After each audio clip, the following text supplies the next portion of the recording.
자, 유형 연습 3이에요. 고산구호가입니다. 일단 이것도 이제 가에 보면 이걸 어떻게 해석을 해야 되는지에 대한 기준이 나와 있고, 그 다음 이제 나의 작품이 나와 있습니다. 가부터 한번 볼게요. 고산구호가는 작가가 주희는 주자죠, 여러분. 아시나요? 그 성리학 만든 사람, 성리학 만든 사람이죠. 주자입니다. 주희의 무의도가의 영향을 받아 창작한 것으로 알려졌다. 제1수의 무의를 상상하고 해서 무의는 주희가 정사를 짓고, 이 정자는 깨끗할 정자, 사자는 집사자예요. 그래서 깨끗한 집 뭐 이런 뜻입니다. 정사를 짓고 강학과 수양을 했던 무의산 일대를 의미한다. 이 작품을 읽어보면 특히 일수와 육수가 시상전개상 중요하다는 것을 알 수 있대요. 당연히 이게 중요하겠죠. 얘가 중요하대잖아. 그죠? 일수와 육수가 중요하대요. 뭐가 중요한지 이제 여러분이 알아야겠죠. 뭐가 중요한가? 일수와 육수를 비교하면 주목해야 할 몇 가지를 제시하면 다음과 같다. 이게 중요해라고 말해주고 있잖아. 첫째, 그러면 첫째, 둘째, 셋째가 있겠구나. 뭐 셋째든 넷째든. 첫째, 종장이 하리라라는 어절로 끝맺는다. 그럼 이게 왜 중요한데요? 쭉 보면 의지를 드러내는 거다. 이게 중요하다는 거예요. 그래서 이렇게 볼 때 화자의 의지를 표현한 장으로 볼 수 있다. 둘째, 일수와 육수는 구체적 시간성이 배제된 일반적 언술로 되어 있다. 그러니까 다른 건 안 그런가 보죠. 다른 수, 그러니까 2, 3, 4, 5, 뭐 그 뒤에 것들은 일반적 구체적 시간이 드러나 있는 게 아니라 좀 이제 일반적이거나 포괄적인 이런 시간이 드러나 있거나 아니면 뭐 안 드러나 있거나 할 텐데 얘네만 구체적 시간이 드러나 있겠구나. 그러니까 이게 안 읽어도 뒤에를 읽지 않아도 읽어보지 않아도 이걸 여러분이 머릿속에 탁탁탁 떠올리면서 읽어야 돼. 원래 글이라는 게 그렇거든요. 뒤에 이런 내용이겠구나. 이런 걸 예측하면서 읽어야 되는 거란 말이죠. 당연히 예측을 하는 친구들도 있어. 근데 이제 아닌 친구들도 있으니까 얘기를 하는 거야. 그다음 그래서 이제 뒤에 보면 고상국어과는 대부분 계절 또는 하루의 시간성을 매개로 지시된대. 그렇죠? 근데 일수와 육수에는 그렇지 않다. 왜 그러냐? 강학과 영울음풍이 화자의 삶의 모든 시간대에 해당하는 사실이다. 그러니까 그래서 구체적 시간성을 드러내지 않고 그냥 일반화해서 모든 시간에 해당하는 것처럼 표현을 했다는 겁니다. 셋째, 일수에서는 강학의 대상인 번님이 등장하나 육수에서는 번님이 등장하지 않는다. 이건 차이점이네요. 그죠? 요 위에 두 가지는 공통점이었어. 요건 차이점이죠. 왜 그러냐? 강학은 대상을 필요로 하지만 영어름풍은 대상을 필요로 하지 않기 때문이다. 그러니까 강학이라는 것은 학문을 강하는 거예요. 강의하는 거죠. 강론이라고 하는데 뭐 아무튼 학문을 가르치는 거지. 근데 영어름풍은 자연 친화입니다. 그렇기 때문에 따로 대상이 필요 없죠. 그냥 자연만 있으면 되니까. 그죠? 그런 의미예요. 그다음 자, 위에 몇 가지 점을 고려할 때 고산구호가의 내면적 구조는 1수부터 5수까지는 화자의 복거를 계기로 벗들이 모여드는 과정과 강학의 즐거움, 6수부터 10수까지는 영월음풍에 주안점을 두고 노래했다. 자, 내용을 이제 구별을 했죠. 1수에서 5수는 강학, 6수에서 10수는 영월음풍 이렇게 나눠서 제시를 했습니다. 그 다음 보시면 먼저 1수에서 5수까지는 사람과 번님에 관련된 내용이 중심을 이루고 있다. 1수에서는 뭐 그러니까 이게 지금 보시면 제가 여기 줄이 없죠. 여기는 밑줄이 없죠. 쭉 여기까지 갔어요. 그죠? 왜? 이거 위에서 다 한 얘기야. 한 얘기죠? 뭐 이거라며. 강학이라며. 그죠? 삼수에서는 뭐 의미형 표현. 중요한 건 이겁니다. 학주자의 삶을 모르는 세상 사람들을 깨우치려는 의도. 이게 이제 강학의 의도란 말이에요. 이 의도를 노래하고 있대요. 그 다음에 요거는 이제 인용이고 이로 미루어 사수에서는 학주자의 삶이 많은 벗에게 확산됨을 보는 화자의 감탄을 담는 것이다. 자, 여기 감탄이라는 단어가 들어가 있어요. 자, 감탄. 그 다음에 육수를 기점으로 시장이 전환된다. 육수부터는 벗의 존재가 사라지고 혼자가 강조되고 있다. 7수와 8수는 영어름풍 행위를 구체화했다. 어쩌고 저쩌고. 10수는 결사인데 뭐 이렇대요. 그래서 최고의 경지다. 이런 얘기예요. 자, 요 내용을 기억을 해야 합니다. 기억을 하고 이제 이 고산구곡가를 한번 살펴볼게요. 고산구곡담을 사람이 모르더니 주모복거를 하니 번님내가 나오신다. 이 번님내에 대한 이야기가 있었어요. 그죠? 번님. 요 번님 뭐예요? 강학의 대상이죠. 어디 있냐? 어디 있었지? 여기 있었는데. 여기 있다. 강학은 대상을 필요로 한다. 여기 있네요. 강학의 대상인 번님이 등장. 그죠? 예. 그래서 얘는 번님이 강학의 대상이에요. 그러니까 다시 말하면 제자들입니다. 예, 제자들. 어즈버 요거는 이제 뜻이 없죠. 감탄사죠. 무의를 상상하고 학주자를 하리라. 요게 아까 뭐라 그랬어요? 의지를 드러내는 거라 그랬죠. 1수에서. 이 곡은 어디인가 화음의 춘만 커다 봄이 가득하다. 벽파에 꽃을 띄워 야외로 보내노라. 여러분 이 야외는 이건 좀 알아두실 필요가 있는데 화자가 지금 자연에 있잖아. 근데 야외라고 하면 자연이 아닌 곳을 뜻해요. 그래서 속세야 속세. 아시겠니? 내가 자연에 있는데 야외라고 말하면 그건 속세를 말하는 거예요. 내가 속세에 있는데 야외라고 말하면 그건 자연을 말하는 겁니다. 네. 그래서 여기서는 속세를 뜻해요. 야외로 보내노라. 속세로 벽파에 꽃을 띄워 보낸다. 벽파는 이제 그 시냇물이죠. 사람들이 승지를 모르니 알게 한들 어떠하리. 자, 이 사람은 그러니까 야외에 있는 사람들인 거야. 이 야외에 있는 사람들에게 알게 해주고 싶다는 겁니다. 뭐를요? 승지를. 승지가 뭐냐면 여러분 명승지라는 말 알아요? 명승지 이름난 뭐 아름다운 곳이나 유명한 곳 이런 곳을 명승지라 그래요. 그래서 승지를 알게 한들 어떠리 이곳이 아름답다는 걸 저 야외 속세에 있는 사람들에게 알려주면 어떻겠니 이런 얘기예요. 그래서 꽃을 띄워 야외로 보내는 겁니다. 그리고 이 승지를 모르는 이 사람들 그러니까 바깥 세상에 있는 사람들이죠. 그러니까 얘네랑 같은 사람들인 거예요. 왜? 얘네도 모르잖아. 그죠? 네, 몰라요. 그 다음에 사수. 아까 사수에 뭐가 있다 그랬어요? 사수에 감탄이 있다 그랬죠. 그죠? 사수에 감탄이 있대요. 어디에 있는지 보셔야 돼요. 삼곡은 어디인가? 취병에 이 퍼졌다. 여러분 이 취자가 풀을 취자고요. 병자는 병풍 병자인데 그럼 푸른 병풍이 뭘까요? 그건 산, 절벽 뭐 이런 겁니다. 네, 산이나 절벽을 의미하는 거예요. 이렇게 절벽이 쭉 둘러서 있잖아요. 그런 걸 이제 우리가 병풍이다. 병풍처럼 둘러서 있다. 뭐 이런 식으로 많이 표현을 합니다. 고전 시가에서. 그래서 취병은 이제 푸른 산, 푸른 절벽을 의미하는 겁니다. 푸른 병풍에 잎이 펴졌다니까 여름이 아마 됐나 보죠. 이렇게 잎이 많이 폈다는 거예요. 녹수에 이 녹수는 푸른 나무죠. 나무. 산조는 산에 사는 새죠. 하상기음 아래로 갔다 위로 갔다 소리를 낸다 이런 뜻이죠. 그러니까 새가 날아다니면서 이렇게 운다 할 때에 반송이 바람을 받으니 소나무죠. 반송이 바람을 받으니 여러분 바람을 받으면 어때요? 시원하죠. 그죠? 이것도 고전시가에 보면 맨날 나오는 겁니다. 예? 고전시가에 여름, 예? 여름인데 뭐 자연이 나와 그러면 시원하다 뭐 이런 거 나와요. 맨날 반송이 바람을 받으니 여름경이 없다. 여름의 경치가 없다는 건데 여름의 그 더위가 없다. 시원하다 이런 뜻인 거예요. 그럼 여기 어디 감탄이 있는 거야? 아까 감탄이 있다며. 그죠? 감탄이 있다고 분명히 지금 위에서 얘기했죠. 그러니까 여기에 분명히 감탄이 있어요. 그죠? 어디 있는 거냐? 뭐 여기겠죠. 여기. 그죠? 여기에 이제 감탄이 있다고 생각을 해야 되겠죠.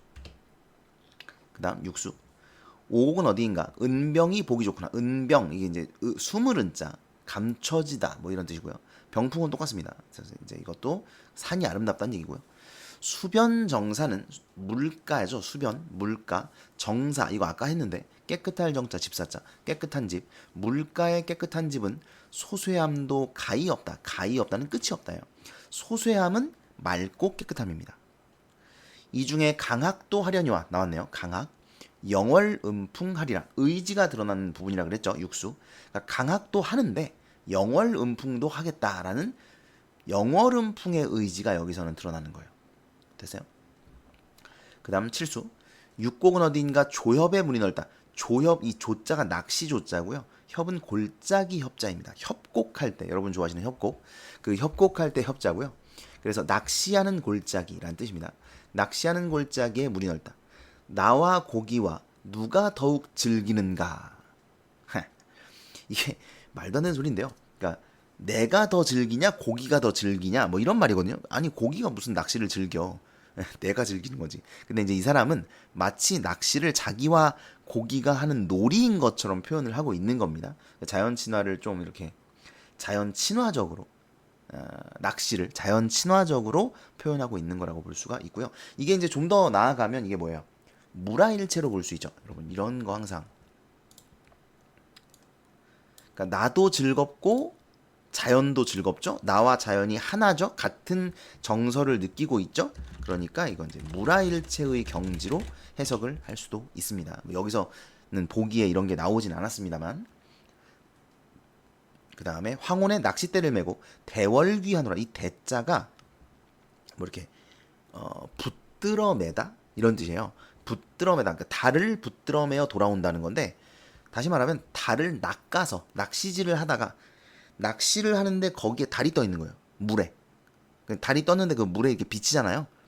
그래서 이제 그 달을 내가 낚았다는 거야. 뭐 옛날에 사람들이 이런 표현을 많이 써요. 달을 낚았다, 뭐 달을 호리병에 담았다, 뭐 이런 식으로 생각을 많이 합니다. 그냥 그렇게 말하는 거야. 어쨌든 달을 메고 돌아온다. 그래서 이제 자연을 즐기고 돌아온다. 이런 의미입니다. 칠곡은 어디인가? 풍암의 추색이 좋다. 추색, 계절이죠. 가을 추자예요. 가을빛이 좋다. 청상, 상자가 여러분 서리상자거든요.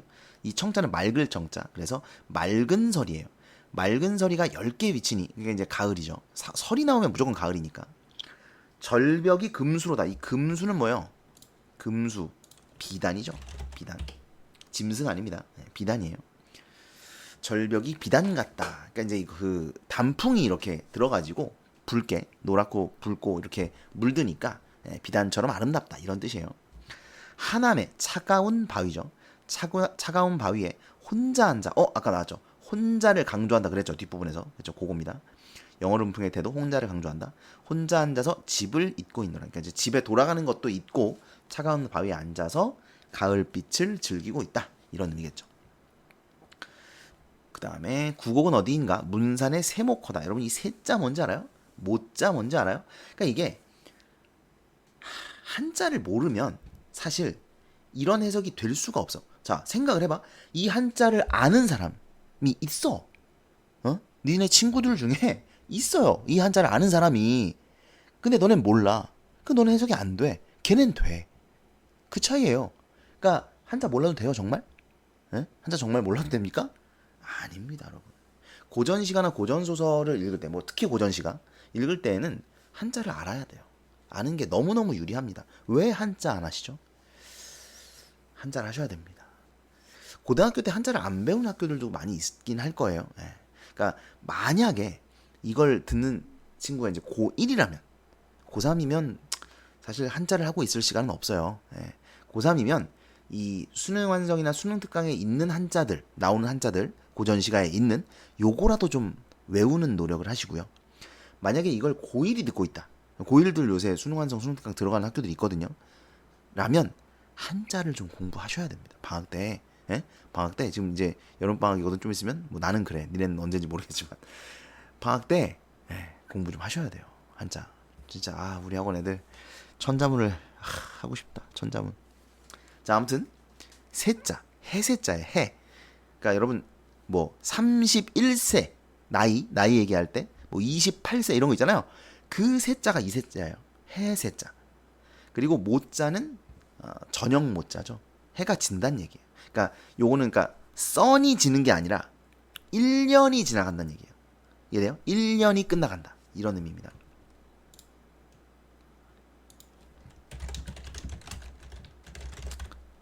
요런 의미고요. 기암괴석이 눈 속에 묻혀 있다. 기암괴석은 이제 좀 신기하게 생긴, 기괴하게 생긴 바위들이죠. 눈 속에 묻혀 있구나. 눈이니까 이제 당연히 겨울이죠. 계절적 배경이죠. 그러니까 사실 요것도 이제 알 수 있어요. 그 겨울이라는 걸 요것만 봐도. 근데 요거 있으니까 확실히 겨울입니다. 유인은 오지 아니하고, 유인 이게 유자가 여러분 놀유자예요. 놀유자. 뭐 이렇게 떠돌유자도 되고 놀유자도 되는데, 오지 아니하니까 이건 바깥 세상에 있는 사람이라고 봐야 되는 거죠. 아까 그 기억에 있는 사람. 왜? 오지 않은 사람이니까. 이해돼요? 오지 아니하고 볼 것 없다 하더라. 그러니까 볼 것 없다랑 같은 게 뭐예요? 아까 이거 사람들이 모른다 이거예요. 또 승지를 모른다 이거예요. 다 같은 말입니다. 고산구곡담이 아름다운 걸 사람들이 모르고, 사람들이 이 명승지를 모르고, 그 다음에 볼 것이 없다고 하고, 다 같은 사람들인 거예요. 그래서 유인도 여기서는 바깥 세상에 있는 사람, 기억과 동일하다. 이렇게 생각하시면 되겠습니다. 자, 문제를 한번 볼까요? 자, 1번은 이게 4번이 틀린 이유는 제가 지금 체크를 다 해놨는데 야외로 보내노라. 이거 아까 왜 보내는 거라 그랬죠? 바깥 세상에 있는 사람들에게 고산구곡담, 여기가 명승지라는 거, 아름답다는 걸 알려주려고 보내는 것이지, 이것이 학문 수양을 위한 장소를 탐색하는 행위다. 완전 쌉소리죠. 말도 안 되는 소리입니다. 4번이고요. 그 다음에 2번은 1번. 자, 기억과 리을, 제가 아까 뭐라 그랬어요? 기억은 모르는 애, 리을도 모르는 애죠. 그죠? 둘 다 부정적 대상이에요, 사실. 화자가 봤을 때. 그러니까 모르는 애들이니까. 그래서 기억이 영어름풍의 즐거움을 인식하는 주체다. 말도 안 되는 소리고, 리을이 고산구국에서 강하게 즐거움을 인식하는 주체다. 이것도 그냥 말도 안 되는 소리입니다. 네, 그래서 1번이 정답이에요. 이건 너무 쉽죠? 그 다음에 3번. 자, 3번이 좀 중요하다고 생각을 하는데, 보면 3번에 영탄적 표현을 사용하여 화자의 정서를 나타내고 있다. 이게 지금 여러분, 이 가를 제대로 이해를 안 하고 가에 있는 내용과 나를 잘 연결을 안 하고 풀면 3번 쓰고 틀리는 경우가 있습니다. 왜냐? 그냥 이시만 봐서는 이게 영탄적이야? 이런 느낌이 있거든요. 어디가 영탄이지? 이렇게 생각할 수가 있어요. 그럼 여기서 이제 두 가지의 문제가 있어. 너네가 이 문제를 만약에 3번을 쓰고 틀렸다면 이건 두 가지의 문제가 있는 겁니다. 자, 첫 번째. 지금 나를 보고 영탄을 못 찾았다는 거죠. 이게 이제 첫 번째 문제예요. 그러니까 세 가지 문제구나. 자, 첫 번째는 영탄을 못 찾았다는 게 문제고, 두 번째는 가와 나를 연결을 잘 못했다는 겁니다. 분명히 가에 나와 있어요. 그죠? 아까 했잖아. 감탄이 있다고. 물론 이게 약간 달라. 아까 내가 얘기한 거랑 좀 달라. 여기 보면 사수의 함의가 뭐 많은 벗들이 모여들었다는 것을 감탄하는 거다. 근데 사실 읽어보면 그런 내용은 아니거든요. 근데 이걸 이제 그런 함의가 담겨 있다고 가에서는 해석을 한 거예요. 그러니까 우리는 그 해석을 받아들여야겠죠. 근데 어쨌든 여기엔 감탄이 드러나 있다 이거죠. 아시겠니? 그래서 감탄이 드러나 있기 때문에 이건 영탄적 어조가 사용된 겁니다. 따라서 이 문제 3번 문제의 3번은 적절한 거죠. 그러니까 이렇게 풀어야 되는데 이걸 가와 나를 연결을 잘못했다는 거예요. 세 번째 문제는, 자, 너네가 설사 가와 나를 연결을 잘 못했다고 칩시다. 그렇더라도 영탄적 표현을 사용하여 화자의 정서를 나타내고 있다. 영탄적 표현이 없는 것 같은데 라고 생각을 할 수가 있어, 너네가. 근데 이런 거는 확실한 게 아니야, 얘들아. 너네가 영탄적 표현을 몰랐으면 어떡할 거야? 너네가 영탄적 표현을 잘 못 찾았으면 어떡할 거냐고. 그냥 틀릴 거야? 밑에 안 읽어보고. 이게 문제라고. 이걸 푸는 학생들이 밑에를 안 읽어보고 이 영탄적 표현 없네, 3번이네, 이렇게 풀어버리니까 틀리는 거라고. 자, 잘 봐, 잘 들어. 모든 문제를 1, 2, 3, 4, 5를 다 읽고 풀 수는 없어. 에? 이걸 너네가 잘해야 되는데, 왜냐면 모든 문제를 그따위로 풀었다가는 시간이 부족해요. 그러니까 확실히 틀린 것들은 빨리빨리 쓰고 넘어가 줘야 돼. 이건 맞아. 그렇게 풀어야 되는 게 맞아. 근데 내가 말하고자 하는 건 뭐냐면 이건 확실한 게 아니라고. 왜? 너네가 못 찾았을 수도 있는 거니까. 그러니까 너네가 찾았는데 확실히 틀린 게 있어. 그럼 걔가 틀린 거야. 근데 이건 그냥 못 찾은 거잖아. 그러니까 못 찾은 건 확실히 틀린 게 아니라고. 이걸 명심해. 너네가 문제 틀리는 거, 이 이유가 크다. 이거 커요. 그래서 나 같은 경우는 문제를 풀 때 지금 영탄적 표현을 사용할 이게 있어.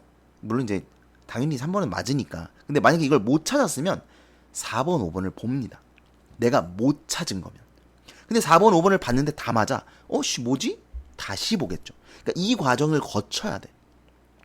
근데 그게 아니라 너네가 이제 가끔 적절하지 않은 것을 만들 때 못 찾는 게 아니라, 없어서 틀린 게 아니라 아예 잘못된 선택지들이 있잖아. 이런 거 2번 이런 거, 이거는 읽어보면 헛소리야. 내가 2, 3, 4, 5 안 읽었어. 1번 말도 안 되는 소리거든. 1번 찍고 넘어가면 돼, 이런 건.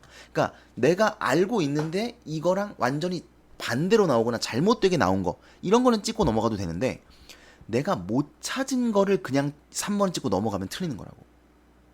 아시겠죠? 이걸 구별해야 돼. 정말 중요합니다. 자, 그래서 왜냐하면 왜 이렇게까지 말하냐면 4번을 읽어보면 말도 안 되는 소리거든. 근데 3번을 찍고 넘어가서 틀린단 말이야. 그럼 내가 이제 뭐라고 하냐면, 야, 이거 너무 쉬운 건데 이걸 틀렸니? 이렇게 말을 한다는 거지. 그러니까 너네도 나중에 이런 거 보면 어처구니가 없는 거야. 밑에는 안 읽었어요. 이런다는 거지. 아시겠죠? 자, 이거 명심하세요. 모든 문제를 이렇게 풀면 안 된다. 확실하게 틀린 게 나와 있으면 찍고 넘어간다. 근데 못 찾았다. 그러면 밑에를 봐야 된다. 아시겠죠? 이걸 좀 기억을 꼭 했으면 좋겠어. 자, 4번은 뭐 4번입니다. 이건 나와 있죠. 단풍잎으로 뒤덮인 어쩌고 저쩌고. 이거 이제 여기에요. 여기. 요게 단풍잎이라 그랬죠. 그리고 이제 차가운 바위에 혼자 앉아서 집을 잇고 있다. 그러니까 정확하게 4번입니다.